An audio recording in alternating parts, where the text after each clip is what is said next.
Hi, I'm Dave Frabotta, editor with Agribusiness Global magazine. I'm joined today with executive editor of Crop Life magazine, Paul Schrimpf. Welcome, Paul. Thank you. Paul's joining me today because he took a recent visit to Washington, D.C., where he led a symposium discussion for the World Bank and had some conversations with some other Beltway insiders about what's going on. First, we'd be remiss to not to mention that BASF looks like is taking a little bit of a turn, laying off about half of its biotechnology workers. There's some rumors out there, Paul, about Monsanto perhaps buying BASF. They're in talks. There's some other kind of inside baseball going on. But this is just one more layer of consolidation that potentially could be happening at the top in crop protection. Yeah, there's a lot of speculation about what could happen, obviously led by Syngenta and Chinachem, and of course Dow and DuPont. Other dominoes are expected to fall, and a lot of it's speculation. This is a lot of what we're hearing out there. But certainly people are not standing still right now. They're seeing a pathway, and we'll probably continue to see more consolidation. We don't know what the nature of it is, but certainly do expect more to happen here in the next several months, I think, as the industry kind of right sizes, figures out how to deal with the regulatory issues, with the issues of how much you need to spend. I know a new number's coming out pretty soon about how much it costs to bring a new crop protection chemistry to market. It continues to increase exponentially. So companies have to deal with this, and they're figuring that consolidation is the way to do it.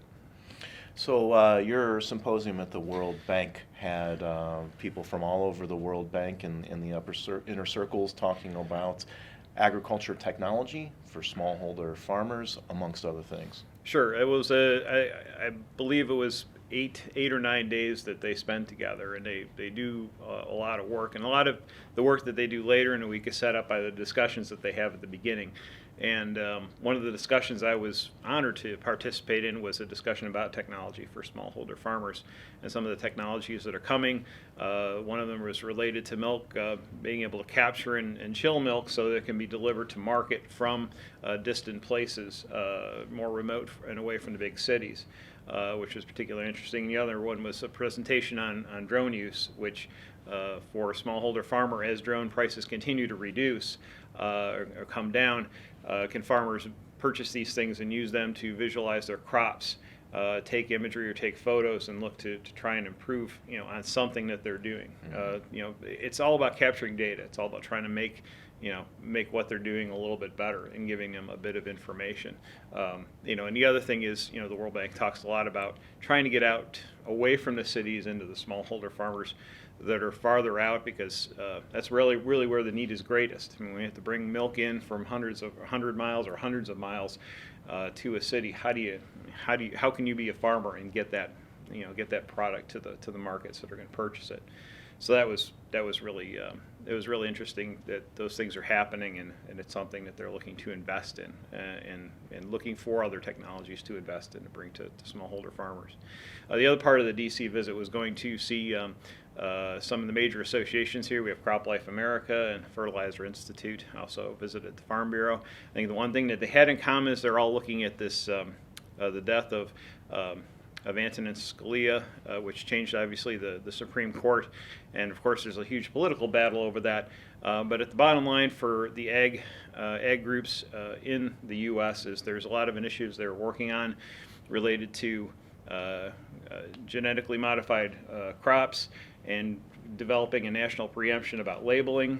There's also a number of initiatives on re-registration of pesticides, which is going to be significantly affected because a lot of these things won't move forward. They're going to do the best they can to try to get some of these things to move forward, but if they don't, it could be detrimental to these organizations and to agriculture and initiatives moving forward.